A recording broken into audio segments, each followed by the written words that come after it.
Hi friends, welcome to our channel GK core Telugu. ఈ వీడియోలో మనం జియోగ్రఫీకి సంబంధించి కొన్ని ఇంపార్టెంట్ క్వశ్చన్స్ని డిస్కస్ చేద్దాం. ఆల్రెడీ సిలబస్ ప్రకారం మనం టాపిక్ అనేది కవర్ చేసుకుంటూ వెళ్తున్నాం కాబట్టి ఫస్ట్ వీడియోలో మీకు భూమి యొక్క నిర్మాణం గురించి, రెండో వీడియోలో సోలార్ ఫ్యామిలీ గురించి అయితే కాన్సెప్ట్స్ అనేవి క్లియర్ అయ్యే విధంగా కాన్సెప్ట్ ప్లస్ ఎంసీక్యూస్ని కూడా ఎక్స్ప్లెయిన్ చేసుకున్నాం. అండ్ ఈ వీడియోలో భారతదేశం యొక్క భౌగోళిక స్వరూపాల గురించి అయితే డిస్కస్ చేద్దాం. ప్రీవియస్ ఇయర్లో అడిగినటువంటి పేపర్స్ ఒకసారి మీరు సాల్వ్ చేసినట్లయితే ఈ జియోగ్రఫీ సెక్షన్కి సంబంధించి ఎక్కువగా ఫిజియోగ్రఫీ ఆఫ్ ఇండియా నుండి భారతదేశం యొక్క భౌగోళిక స్వరూపాల నుండి క్వశ్చన్స్ ఎక్కువగా పడుతున్నాయి. సో అస్సలు మిస్ చేయకూడని టాపిక్. సో ఈ వీడియోలో ఈ ఫిజియోగ్రఫీ ఇండియా గురించి క్లియర్గా అయితే ఎక్స్ప్లెయిన్ అయితే చేసుకుందాం. వీడియోలోకి వెళ్ళే ముందు ఎవరైతే వీడియోని చూస్తున్నారో ప్లీజ్ ఒక చిన్న లైక్ చేసి, ఇంకెవరైనా మన ఛానల్ని సబ్స్క్రైబ్ చేయకుండా చూస్తున్నట్లయితే జీకే కోర్ తెలుగు ఛానల్ని ఇప్పుడే సబ్స్క్రైబ్ చేయండి. ముఖ్యంగా ప్రీవియస్ ఇయర్లో అడిగినటువంటి క్వశ్చన్ పేపర్స్ని ఈ వీడియోలో డిస్కస్ చేద్దాం. సో ఫస్ట్ క్వశ్చన్ చూడండి. What does the physiography of India primarily study? భారతదేశ భౌగోళిక స్వరూపం ప్రధానంగా దేనిని అధ్యయనం చేస్తుంది? ఫిజియోగ్రఫీ అనేది దేనిని అధ్యయనం చేస్తుంది అని అంటే answer option B, relief features and physical divisions. భూస్వరూప లక్షణాలు మరియు సహజ విభాగాలనైతే ఇది అధ్యయనం చేస్తుంది. అంటే సింపుల్గా ఫిజియోగ్రఫీ అంటే ఏంటి అని అంటే భూమిపై ఉన్నటువంటి ఎత్తుపల్లాలు, పర్వతాలు, పీఠభూములు, మైదానాలు, ఇతర సహజ విభాగాలు, వాటి యొక్క అమరికలు అనేవి ఏ విధంగా ఉన్నాయి అనేది అధ్యయనం చేయడాన్ని, ఒక దేశం యొక్క ఉన్నటువంటి వీటిలన్నిటిని అధ్యయనం చేయడాన్ని ఫిజియోగ్రఫీ, భౌగోళిక స్వరూపం అనైతే పిలుస్తారు. Next, into how many major physiographic divisions is India traditionally divided? భారతదేశాన్ని సాంప్రదాయకంగా ఎన్ని ప్రధాన భౌగోళిక విభాగాలుగా విభజించారు? సో ఎన్ని భాగాలుగా అయితే దీన్ని విభజించడం జరిగింది. ఇప్పుడు మళ్ళీ మాట్లాడుకున్నాం కదా, ఇక్కడ పర్వతాలు, మైదాన ప్రాంతాలు, దీపకల్ప పీఠభూములు, ఎడారులు, ద్వీపాలు, తీర మైదానాలు అని మాట్లాడుకున్నాం కదా. సో వాటన్నిటిని ఎన్ని భాగాలుగా విభజించారు భారతదేశాన్ని అని అంటే 6 భాగాలుగా. అవి ఫస్ట్ది వచ్చేసి ఏంటి, హిమాలయాలు. రెండోది వచ్చేసి ఏంటి, ఉత్తర మైదానాల గురించి. మూడోది వచ్చేసి ద్వీపకల్ప పీఠభూముల గురించి. నాలుగవది వచ్చేసి ఎడారుల గురించి. ఐదవది వచ్చేసి తీర మైదానాల గురించి. ఆరవది వచ్చేసి ద్వీపాల గురించి. అండ్ వెళ్ళే క్వశ్చన్స్లో ఇక్కడ ప్రతి దాని గురించి ఇంపార్టెంట్ అయినటువంటి ప్రతి పాయింట్ని, ప్రీవియస్ ఇయర్లో అడిగినటువంటి క్వశ్చన్స్ని కవర్ చేసుకుంటూ ఈ టాపిక్ని అయితే కవర్ చేసుకుందాం. నెక్స్ట్ క్వశ్చన్ చూడండి. Geologically which of the following is the nature of the Himalayan mountains? భౌగోళికంగా హిమాలయ పర్వతాల స్వభావం ఏమిటి? ఈ హిమాలయ పర్వతాల స్వభావం ఏంటంటే answer option C, young fold mountains, నవీన ముడత పర్వతాలు లేదా తరుణ మృత పర్వతాలు అని కూడా పిలుస్తారు. ఒక తెలుగు పదానికి 4-5 నానార్థాలు, పర్యాయ పదాలు అయితే ఉంటాయి. క్వశ్చన్లో ఏ పదాన్ని ఉపయోగించైనా కానీ వాడు ప్రశ్న అడగడానికి అవకాశం ఉంటుంది. సో వేరే మీనింగ్ ఉన్నటువంటి పదాలు కూడా చదవడం మంచిది. టెక్స్ట్ బుక్స్లో ఎక్కువగా తరుణ ముడత పర్వతాలు అనేది అయితే సంబోధించడం జరుగుతుంది కాబట్టి ఈ పేరు కూడా గుర్తుపెట్టుకోండి. ఎందుకు వీటిని నవీన ముడత పర్వతాలు అన్నారంటే ఇవి భూమితో ఏర్పడలేదన్నమాట. భూమి సహజంగా ఏర్పడినప్పుడు భూమితో పాటు అయితే ఇవి ఏర్పడలేదు. భూమి పుట్టిన చాలా ఏళ్ల తర్వాత, అంటే సుమారు 50-60 మిలియన్ సంవత్సరాల క్రితమే ఇవి హిమాలయ పర్వతాలు అనేవి ఏర్పడ్డాయి అనమాట. అందుకనే వీటికి పేర్లు వచ్చాయి. అవి కూడా టెక్టానిక్ ప్లేట్లు. ఈ పలకలాలు ఒకదానికొకటి ఢీ కొనడం వల్ల భూమి మధ్య భూమి ముడతపడి ఇవి ఏర్పడినాయి. అందుకనే ముడత పర్వతాలు అన్న పేరు కూడా వచ్చింది. ఇవి 2 పలకలు అనేవి ఢీ కొట్టుకోవడం వల్ల భూమి అనేది ముడత పడింది అనమాట. అందుకే వీటికి ముడత అన్న పేరు కూడా ఉండడం జరిగింది. నెక్స్ట్ క్వశ్చన్ చూడండి. The Himalayas were formed due to the collision of which 2 tectonic plates? A 2 tectonic ప్లేట్లు ఢీకొనడం వల్ల హిమాలయాలు ఏర్పడ్డాయి? ఇంతకుముందే చూసాం టెక్టానిక్ ప్లేట్లు ఢీకొట్టడం వల్ల, ఈ భూ ఫలకలాలు ఢీకొట్టడం వల్ల హిమాలయ పర్వతాలు ఏర్పడినాయి అన్నాం కదా. ఏ 2 పర్వతాలు ఢీకొట్టినాయి, ఏ 2 పలకలాలు ఢీకొట్టినాయి అని అంటే answer option B, Indian and Eurasian plates. Indian మరియు యురేషియన్ ప్లేట్లు ఒకదానికొకటి, అంటే పురాతన గోండ్వానా భూభాగం నుండి విడిపోయి భారతదేశంలో పురాతన గోండ్వానా భూమి అనేది అయితే ఉండేదన్నమాట. ఈ గోండ్వానా భూమి అనేది విడిపోయి ఇటు ఉత్తరంగా నార్త్ సైడ్ ప్రవహించి ఇక్కడ ఉన్నటువంటి యురేషియన్ ప్లేట్ని ఒకదానికొకటి 2 ఢీ కొట్టాయి అనమాట. ఢీ కొన్నప్పుడు ఇక్కడ వీటి మధ్య ఒకదాని ఒకటి 2 అలా ర్యాపిడ్గా ఒకదానికి ఒకటి తగిలినప్పుడు అక్కడ కొంత ఒత్తిడి అనేది అయితే ఏర్పడుతుంది కదా.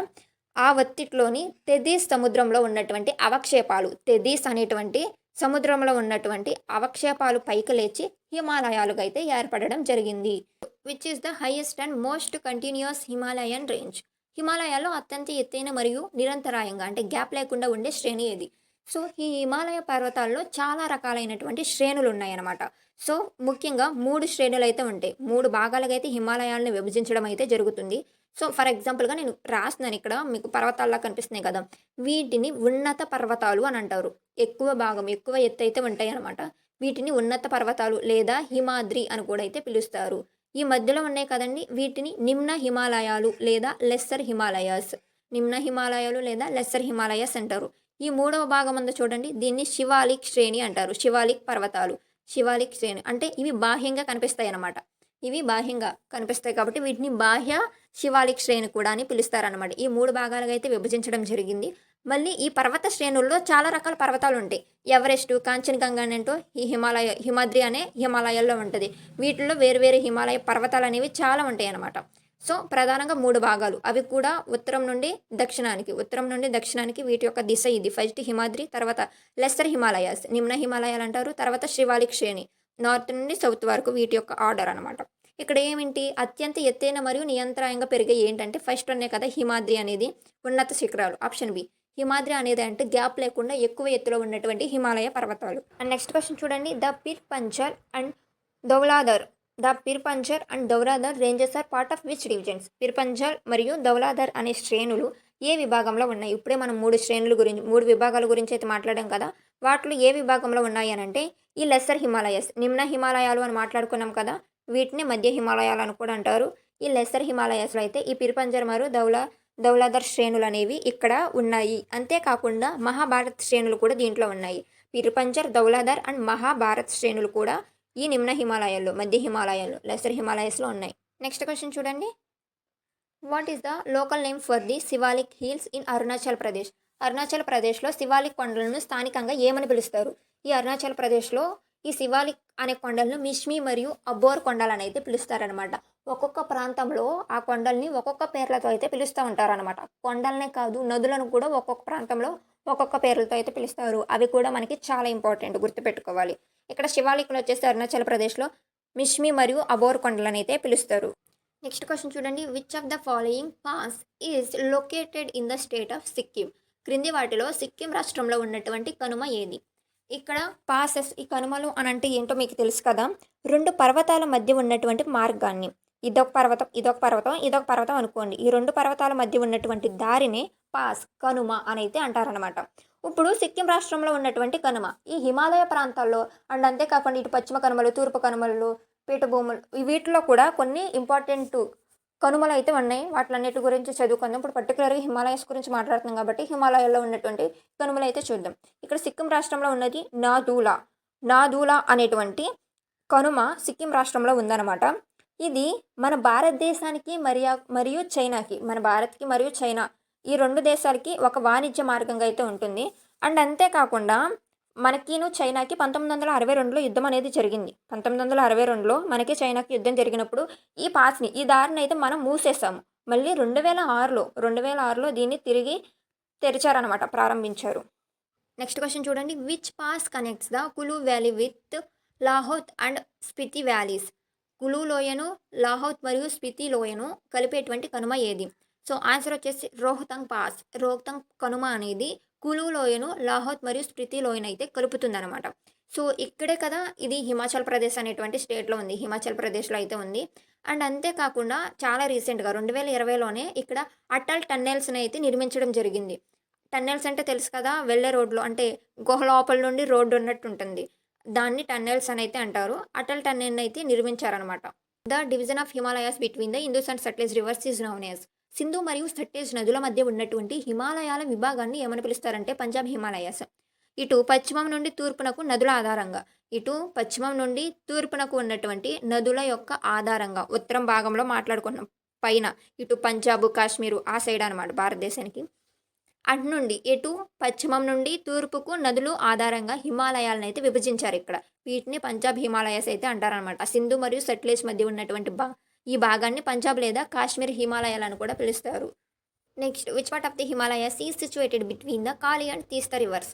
కాళీ మరియు తీస్తా నదుల మధ్య విస్తరించి ఉన్న హిమాలయాల భాగం ఏదంటే Nepal Himalayas. Next question, the Karewa formations are found in which regional divisions? కుంకుమ పువ్వు సాగుకు ఉపయోగపడే కరేవా నిక్షేపాలు ఏ ప్రాంతీయ విభాగంలో కనిపిస్తాయి? సో ఆన్సర్ వచ్చేసి కాశ్మీర్ హిమాలయాస్. ఈ కాశ్మీర్ హిమాలయాస్లో అయితే కుంకుమ పువ్వుకు ఉపయోగపడేటువంటి మట్టి నిక్షేపాలను అయితే ఈ కరేవాలు అంటే మంచు నదులు అనమాట. సో వీటి వల్ల ఏర్పడిన మట్టి నిక్షేపాలు, ఈ నదులు ప్రవహించినప్పుడు కొంత మట్టిని అయితే తీసుకొస్తాయి కదా, వాటి వల్ల ఏర్పడిన నిక్షేపాల్లో ఈ కుంకుమ పువ్వు అనేది బాగా పండుతుంది కాశ్మీర్ లోయలో. ఇది కాశ్మీర్ లోయలో మాత్రమే కనిపిస్తుంది. ఇక్కడ కుంకుమ పువ్వు జాఫ్రాన్ బాగా సాగు చేస్తారు. Next question, in which state are the పక్టై Bum and Naga hills location? పక్టై బామ్ మరియు నాగా కొండలు ఏ రాష్ట్రంలో ఉన్నాయి? సో అరుణాచల్ ప్రదేశ్ మరియు నాగాల్యాండ్లో అయితే ఉన్నాయి. అరుణాచల్ ప్రదేశ్ మరియు నాగాల్యాండ్లో ఈ పక్టై బామ్ మరియు నాగా కొండలు ఉన్నాయి. Next, Nanda Devi the third highest peak location entirely with in India is part of which range? పూర్తిగా భారతదేశంలోనే ఉన్న 3వ ఎత్తైన శిఖరం నందాదేవి ఏ శ్రేణిలో ఉంది? సో భారతదేశంలో 3వ ఎత్తైన శిఖరం ఏంటంటే నందాదేవి అనమాట. ఇది హిమాలయాల రీజియన్స్లో ఉంది. అది ఏ శ్రేణిలో ఉన్నది అన్నది అయితే క్వశ్చన్ అడుగుతున్నారు. సో ఆన్సర్ వచ్చేసి కుమాన్ హిమాలయాస్లో అయితే ఈ నందాదేవి శ్రేణి ఉంది. అంతేకాకుండా నందాదేవి నేషనల్ పార్క్ కూడా మనకి ఇటు ఉంది. సో నెక్స్ట్ మనం నదుల గురించి చదవాలి అండ్ ఈ సాయిల్స్ గురించి, నేలల గురించి చదవాలి. ఇంపార్టెంట్, నదుల గురించి చదువుతున్నప్పుడే నదుల గురించి మీకు నేషనల్ పార్క్స్ కూడా కవర్ అయితే ఉంటాయి. సో వాటి గురించి కూడా మనం వెళ్ళే కొద్దిగా డిస్కస్ చేద్దాం. Next question, through which pass does the river Sutlej enter India from Tibet? Sutlej అనే నది టిబెట్ నుండి భారతదేశానికి ఏ కనుమ ద్వారా ప్రవహిస్తుందంటే షిప్కిలా. ఈ షిప్కిలా అనేటువంటి కనుమ ద్వారా టిబెట్ నది సట్లెజ్ అనే నది టిబెట్ నుండి మన భారతదేశంలోకి ప్రవేశిస్తుంది. అండ్ నెక్స్ట్ చూడండి, ఇప్పటి వరకు హిమాలయాలకు సంబంధించి ఇంపార్టెంట్ క్వశ్చన్స్ చూసాం. అండ్ అంతే, హిమాలయాల గురించి అవేనా ఇంపార్టెంట్ పాయింట్స్ అంటే యాజ్ ఫర్ భౌగోళిక స్వరూపాలకు సంబంధించి అవి చాలు. మళ్ళీ మనం రివర్ సిస్టమ్ గురించి చదువుతున్నప్పుడు మళ్ళీ అవి వస్తాయి అనమాట. నదులు ఎక్కడ ఏర్పడినాయి, ఏ ప్రాంతంలో పుట్టినాయి, వాటి గురించి అయితే చదవాల్సి ఉంటుంది. ఇప్పుడు మనం ఓన్లీ ఫిజియోగ్రఫీ ఇండియా గురించి కాబట్టి అంతవరకు చాలు. అండ్ నెక్స్ట్, ఇప్పుడు ఉత్తర మైదానాలు, రెండవది ఏంటిది ఉత్తర మైదానాలు కదా. ఈ ఉత్తర మైదానాల గురించి అయితే ఇంపార్టెంట్ క్వశ్చన్స్ అయితే చూద్దాం. నెక్స్ట్ క్వశ్చన్ చూడండి, the northern plains of India are formed by the interplay of which 3 major river systems? భారతదేశం యొక్క ఉత్తర మైదానాలని నార్థన్ ప్లేన్స్ అని అంటారు ఇంగ్లీష్లో. ఈ ఉత్తర మైదానాలు భారతదేశంలో ఏ 3 ప్రధాన నదీ వ్యవస్థల పరస్పర చర్య వల్ల ఏర్పడ్డాయి? ఏ నదుల వల్ల అయితే, ఏ నదీ చర్యల వల్ల ఈ ఉత్తర మైదానాలు అనేవి ఏర్పడినాయి భారతదేశంలో అంటే answer option B, Ganga, Sindhu, Brahmaputra. Indus, Ganga, Brahmaputra. Sindhu, Ganga, Brahmaputra అనేటువంటి నదులు హిమాలయాల్లోనే పుట్టి అక్కడ నుండి ప్రవహిస్తూ అయితే వచ్చి అవి ప్రవహిస్తూ భారతదేశానికి వచ్చినప్పుడు వాటితో కొంత మట్టిని అయితే మోసుకొచ్చినాయి అనమాట.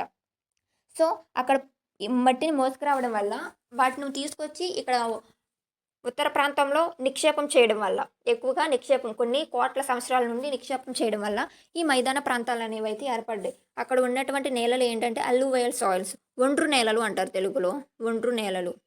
Which of the following is narrow belt of pebbles where rivers disappear underground after descending from the Himalayas? హిమాలయాల నుండి దిగువకు వచ్చే నదులు భూగర్భంలో అదృశ్యమయ్యి గులకరాలతో కూడిన 8 నుండి 16 కిలోమీటర్ల యొక్క వెడల్పు ఉన్నటువంటి గల ప్రాంతాన్ని ఏమంటారు? ఈ క్వశ్చన్ ఆల్రెడీ మనం డిస్కస్ చేసాం. ఏమంటారు? బాబర్ అని అయితే అంటారనమాట. సో పైనుండి ప్రవహిస్తూ వచ్చినప్పుడు ఈ బాబర్ ఇవి శివాలిక్ శ్రేణులు అయితే కనిపిస్తూ ఉంటాయి అనమాట. పర్వత శ్రేణుల్లో చివరి శ్రేణి ఏంటి? శివాలిక్ శ్రేణి కదా. ఈ శ్రేణికి వచ్చేసి పట్టుకు ఏంటంటే గులకరాళ్ళు అనేవి ఎక్కువగా ఉంటాయి అనమాట. గులకరాళ్ళు కొంచెం దూరంగా గులకరాళ్ళు అనేవి ఎక్కువగా ఉండటం వల్ల అక్కడ నుండి ప్రవహిస్తూ వచ్చినటువంటి నదులు అనేవి మాయమైపోయి భూమి యొక్క అంతర్భాగంలో లోపలైతే ప్రవహించి మళ్ళీ తర్వాత పైకైనవి అయితే వస్తాయి అన్నమాట. సో ఎక్కడైతే ఈ ప్రాంతం ఉందో ఈ గులకరాల ప్రాంతం దాన్నే బాబర్ అంటారు. క్వశ్చన్ చూడండి, the wet swampy and marshy regions of south of the Bhabar belt is known as. Bhabar ప్రాంతానికి దక్షిణాన ఉన్న తేమతో కూడిన చిత్తడి నేలల ప్రాంతాన్ని ఏమని పిలుస్తారంటే తెరాయ్. అసలు అంటే ఏంటంటే బాబర్ అంటే ఏమని చెప్పుకున్నాం, ఈ నదులు పైనుండి ప్రవహిస్తూ వచ్చినప్పుడు ఈ బాబర్ అనే ప్రాంతానికి వచ్చేసేపాటికి ఇక్కడ ఉన్నటువంటి గులకరాల వల్ల అవి గులకరాలు కూడా కొంచెం వెడల్పుగా ఉండడం వల్ల ప్రవహిస్తూ వచ్చిన నీళ్ళు అనేవి దీంట్లో పోయి మాయమైపోతాయి.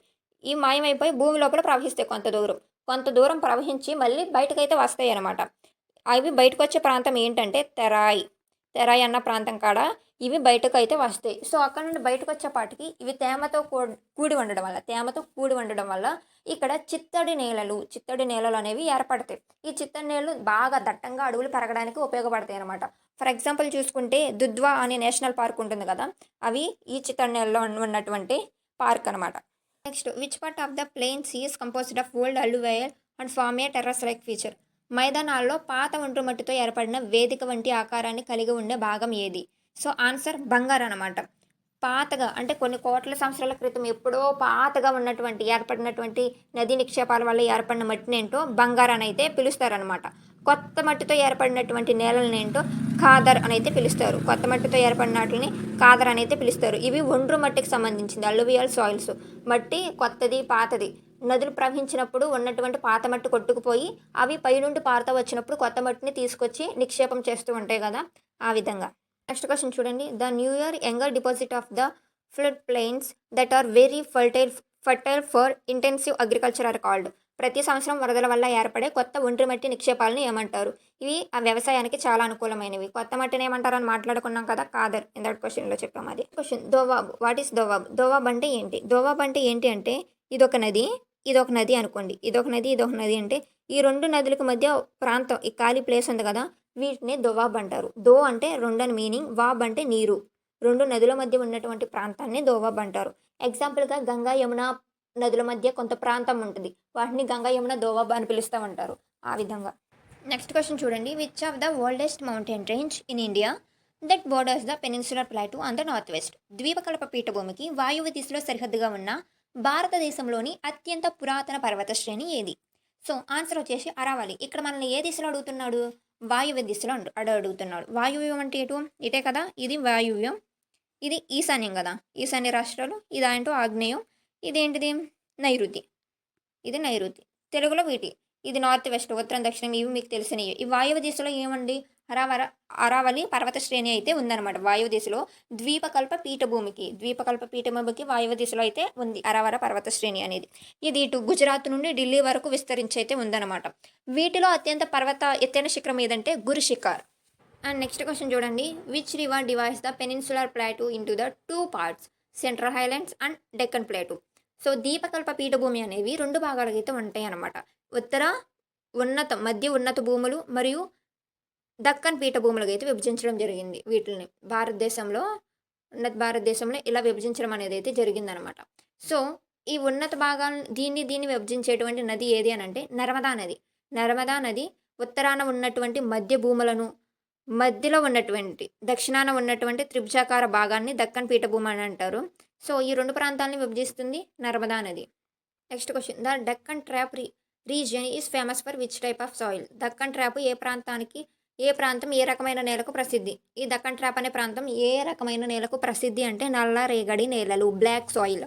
సో దక్కన్ పీఠభూమి అగ్నిపర్వతాలు అనేవి విస్ఫోటనం చెందడం ద్వారా ఏర్పడినటువంటి లావా శిలలతో అయితే నిర్మితమైందనమాట. సో ఈ శిలలు అనేవి విచ్ఛిన్నం కావడం వల్ల సారవంతమైన నల్లరేగడి నేలలు ఏర్పడే ఇవి పత్తి సాగుకు చాలా అనుకూలమైన నేలలు. నెక్స్ట్ క్వశ్చన్ చూడండి. Which plateau is known as the mineral heartland of India. భారతదేశపు ఖనిజ హృదయ భూమిని అని ఏ పీఠభూమిని పిలుస్తారు? అండ్ ఇక్కడ మీరు ఒకసారి క్లియర్గా గమనించండి. ఇక్కడ మనకి ఫస్ట్ హిమాలయాలు చూసాం, తర్వాత ఏంటి ఉత్తర మైదానాలు కూడా చూసాము. హిమాలయ నదుల వల్ల ఏర్పడిన ఉత్తర మైదానాన్ని చూసాం. తర్వాత మనం చదువుతుంది పీఠభూముల గురించి. సో ప్లాట్యూస్ గురించి అయితే చదువుతున్నాం. ఈ పీఠభూములను ఉత్తర ఉన్నత పీఠభూములుగా, తర్వాత దక్కన్ పీఠభూములుగా, మూడవది ఏంటంటే చోటా నగర్ పీఠభూములు కూడా అయితే విభజించడం జరిగింది. పీఠభూముల్ని ఉత్తర పీఠభూములు, దక్కన్ పీఠభూములు అండ్ చోటా నాగ్పూర్ పీఠభూమిగా విభజించడం అనేది అయితే జరిగింది. ఇవి గుర్తుపెట్టుకోండి. సో ఇక్కడ క్వశ్చన్ ఏం అడుగుతున్నాడు? ఖనిజ హృదయ భూమి అని దేన్ని పిలుస్తారు అని అంటే మినరల్ హార్ట్లాండ్ అని పిలిచేది చోటా నాగ్పూర్ భూమి. ఇది ముఖ్యంగా ఇటు జార్ఖండ్, ఛత్తీస్గఢ్, ఒడిశా ప్రాంతాల్లో విస్తరించి ఉంటుంది. ఈ ప్రాంతాల్లో ఈ మినరల్స్ అనేవి బాగా దొరుకుతాయి. బొగ్గు, మ్యాంగనీస్, ఇటువంటి ఇనుము అనేవి బాగా లభిస్తాయి అన్నమాట. సో అందుకే దీన్ని భారతదేశపు రూర్ అని కూడా పిలుస్తారు. రూర్ ఆఫ్ ఇండియా అని కూడా అయితే దీన్ని పిలుస్తారు, చోటా నాగ్పూర్ పీఠభూమిని. Western ghats are higher in elevation than eastern ghats which is the highest peak of the western ghats. పశ్చిమ కనుమలు తూర్పు కనుమల కంటే ఎత్తైనవి. ఇవేంటి? పశ్చిమ కనుమలు కదా, ఇవి తూర్పు కనుమలు. మన భారతదేశాన్ని ఒకసారి కింద దక్షిణ వైపు చూసుకుంటే ఇవి పశ్చిమ కనుమలు, ఇవి తూర్పు కనుమలు. ఈ పశ్చిమ కనుమలు అనేవి ఇవి తూర్పు కనుమల కంటే ఎత్తుగా అయితే ఉంటాయి అన్నమాట. వీటిలో ఉండేటువంటి పర్వతాలు. వీటిలో ఎత్తైన శిఖరం ఏది అని అంటే అనైముడి. ఈ అనైముడి అనేది కేరళలో అయితే ఉందన్నమాట. దక్షిణ భారతదేశంలో ఇది చాలా ఎత్తైన కొండ. ఈ అనైముడి అనేది అన్నమలై కొండల్లో ఉంది. అండ్ నీలగిరి పర్వతాలు కూడా ఈ తూర్పు కనుమల్లోనే ఉంటాయి. నీలగిరి కొండల్లో ఎత్తైన శిఖరం ఏంటో దొడబెడ్డం. అది ఏ కొండల్లో ఉంది, ఏ శిఖరం అనేది కూడా మీరు తెలుసుకోవాలి. నెక్స్ట్ క్వశ్చన్ చూడండి. The Satpura range lies between the which two west flowing reverse. Satpura పర్వత శ్రేణి ఏ రెండు పశ్చిమ దిశగా ప్రవహించే నదుల మధ్య ఉంటుంది? సో ఇక్కడ ఏం అడుగుతున్నాడు, ఈ సత్పురా శ్రేణి అనేది అది కూడా పశ్చిమం దిశగా ప్రవహించేటటువంటి 2 నదుల మధ్య అయితే ఉంటుందన్నమాట. ఆ నదులు ఏంటి అన్నది క్వశ్చన్ అడుగుతున్నాడు. సో ఆన్సర్ ఏంటి, నర్మదా అండ్ తపతి. నర్మదా అండ్ తపతియే ఇటు పశ్చిమం వైపుకి ప్రవహిస్తూ ఉండి ఈ అరేబియా సముద్రంలో అయితే కలుస్తూ ఉంటాయి. క్వశ్చన్ చూడండి, eastern ghats are discontinuous and dissected by which major rivers. తూర్పు కనుమలు నిరంతరాయంగా ఉండవు, వీటిని ప్రధానంగా నదులు విడదీస్తున్నాయి. ఆ నదులు ఏంటి అన్నది క్వశ్చన్. సో ఆన్సర్ వచ్చేసి option B, Mahanadi, Godavari, Krishna and Kaveri. ఈ నదులన్నీ కూడా పశ్చిమ వైపు అయితే పుట్టి ఇటు వెస్టర్న్ ఘాట్స్లో పుట్టి ఇటు తూర్పు వైపు ప్రవహించి బంగాళాఖాతంలో బే ఆఫ్ బెంగాల్లో అయితే కలుస్తున్నాయి అనమాట. ఈ నదులన్నీ కూడా బే ఆఫ్ బెంగాల్లోనే కలుస్తున్నాయి. నెక్స్ట్ క్వశ్చన్ చూడండి, the western coastal plain is divided into 3 sectors. What is the northern part called. పశ్చిమ తీర మైదానాన్ని, ఇటు పశ్చిమ తీర మైదానం, ఇది పశ్చిమ తీర మైదానం కదా ఇది, దీన్ని 3 భాగాలుగా అయితే విభజించడం అయితే జరిగింది. సో ఈ 3 భాగాల్లో ఉత్తర భాగాన్ని ఏమంటారు. సో ఉత్తర భాగం, మధ్య భాగం, దక్షిణ భాగం ఇలా పేర్లు పెట్టారనమాట. వీటిలో ఉత్తర భాగాన్ని ఏమంటారు అంటే క్వశ్చన్ వచ్చేసి కొంకన్ తీరం. దీన్ని కొంకన్ తీరం అని అయితే పిలుస్తారు దీన్ని. సో ఆన్సర్ ఇక్కడ మనల్ని క్వశ్చన్ అడుగుతున్నాడు కాబట్టి ఆన్సర్ ఆప్షన్ బి, కొంకన్ తీరం. ఇక్కడ మధ్యలో ఉంది కదా, దీన్ని ఏమని పిలుస్తారంటే కెనరా తీరం అని అయితే పిలుస్తారు. కెనరా తీరం అని పిలుస్తారు. ఈ చివర ఉన్నదాన్ని మలబార్ తీరం అంటారు. మలబార్ తీరం అంటారు. అండ్ నెక్స్ట్ చూడండి, which coastal plains is bordered and characterized by the large deltas formed by the rivers like Godavari and Krishna. ఏ తీర మైదానం వెడల్పుగా ఉంటుంది మరియు గోదావరి, కృష్ణ వంటి నదులు ఏర్పరిచే పెద్ద డెల్టాలు కలిగి ఉంటుంది. సో ఆన్సర్ ఇటు చూడండి, ఇది వెస్టర్న్ ఘాట్స్, ఇవి ఈస్టర్న్ ఘాట్స్ కదా భారతదేశానికి. దక్షిణ భారతదేశంలో ఇవి ఈస్టర్న్ ఘాట్స్. సో ఈ వెస్టర్న్ ఘాట్స్ కంటే ఈ ఈస్టర్న్ ఘాట్స్ వెడల్పు అనేది ఎక్కువగా ఉంటుందన్నమాట. ఈ తీర మైదానాల్లో వెడల్పు అనేది ఎక్కువగా అయితే ఉంటుంది. సో కృష్ణ, గోదావరి, మహానది, ఇవన్నీ కావేరి నదులు బంగాళాఖాతంలోకి ప్రవహించే సమయంలో, కలిసే సమయంలో విస్తారమైనటువంటి మంచి మైదానాలను డెల్టా ప్రాంతాలను అయితే ఏర్పరుస్తూ ఉంటాయి. డెల్టా ప్రాంతాలను ఏర్పరుస్తూ ఉంటే ఇక్కడ 2 డెల్టా ప్రాంతాలను అయితే ఏర్పరుస్తాయి. ఇది ఉత్తరంలో ఉన్నటువంటి ప్రాంతాన్ని ఏంటో ఉత్తర సర్కార్లు అంటారు. దక్షిణంలో ఉన్నదాన్ని ఏంటో కోరమండల్ తీరం అంటారు. దక్షిణ భాగాన్ని, ఉత్తరాన్ని ఉత్తర సర్కార్లు అని పిలుస్తారు. ఈ టెందర మాట్లాడుకున్నాం కదా, కొంకన్, కెనడా అండ్ మలబార్ అని. ఈ తూర్పు వైపు ఫస్ట్ ఉత్తరంలో ఉన్నదాన్ని ఉత్తర సర్కార్లు, దక్షిణంలో ఉన్నదాన్ని అంటే కోరమండల్ తీరం అని పిలుస్తారు. నెక్స్ట్ చూడండి, Lakshadweep islands are located in Arabian sea and known as Arabic సముద్రంలో ఉన్న లక్షద్వీప్ దీవులను ఏమని పిలుస్తారు. సో ఇది మన భారతదేశం అనుకోండి, ఇక్కడ ఏంటో శ్రీలంక ఉంటుంది కదా, ఇది అరేబియా సముద్రం. ఇక్కడేంటో అండమాన్ నికోబార్ దీవులు ఉంటాయి, ఇక్కడేంటో లక్షద్వీపులు ఉంటాయి. ఇదేంటిది అరేబియన్ సముద్రం, ఇదేంటి బంగాళాఖాతం కదా. సో ఇక్కడ ఉన్నటువంటి ఈ లక్షద్వీపులు ఎలా ఏర్పడ్డాయి, వాటిని ఏమని పిలుస్తారు అని అంటే పగడపు దిబ్బలు అని అయితే పిలుస్తారు. కోరల్ ఐలాండ్స్ అని అయితే పిలుస్తారనమాట. అనేక సూక్ష్మజీవుల యొక్క అవశేషాల వల్ల లక్షద్వీపులు అనేవి అనేక సూక్ష్మజీవుల అవశేషాల వల్ల ఏర్పడ్డాయి. Which water body separate the Andaman island from the Nicobar island. ఈ క్వశ్చన్ చాలా ఎగ్జామ్స్లో అయితే అడగడం అయితే జరిగింది. చాలా క్వశ్చన్ పేపర్స్లో కూడా అడిగారు. బాగా మోస్ట్ ఫెమిలియర్ క్వశ్చన్ అనమాట ఇది. అండమాన్ దీవులను నికోబార్ దీవుల నుండి వేరు చేసే జలభాగం ఏది. ఆన్సర్ 10 డిగ్రీల ఛానల్, 10 డిగ్రీ ఛానల్. ఈ క్వశ్చన్ చాలా ఇంపార్టెంట్, ఎక్కువ క్వశ్చన్ పేపర్స్లో అయితే అడగడం జరిగింది. ఈ 10 డిగ్రీల అక్షాంశాలంటే ఇవి, రేఖాంశాలంటే ఇవి. Longitudes and longitude and latitudes గురించి క్వశ్చన్ అనమాట. ఈ 10 డిగ్రీల అక్షాంశం అండమాన్ మరియు నికోబార్ దీవుల మధ్య గుండా, ఇది అండమాన్ అయితే ఇది నికోబార్, ఈ అక్షాంశం అనేది ఇలా వెళ్తుంది అనమాట. సో దీన్ని 10 డిగ్రీస్ యాంగిల్లో వెళ్తుంది, అందుకనే దీన్ని 10 డిగ్రీ ఛానల్ అయితే అంటారు. Next question, what are the crescent shaped sand dunes found in the Thar desert called.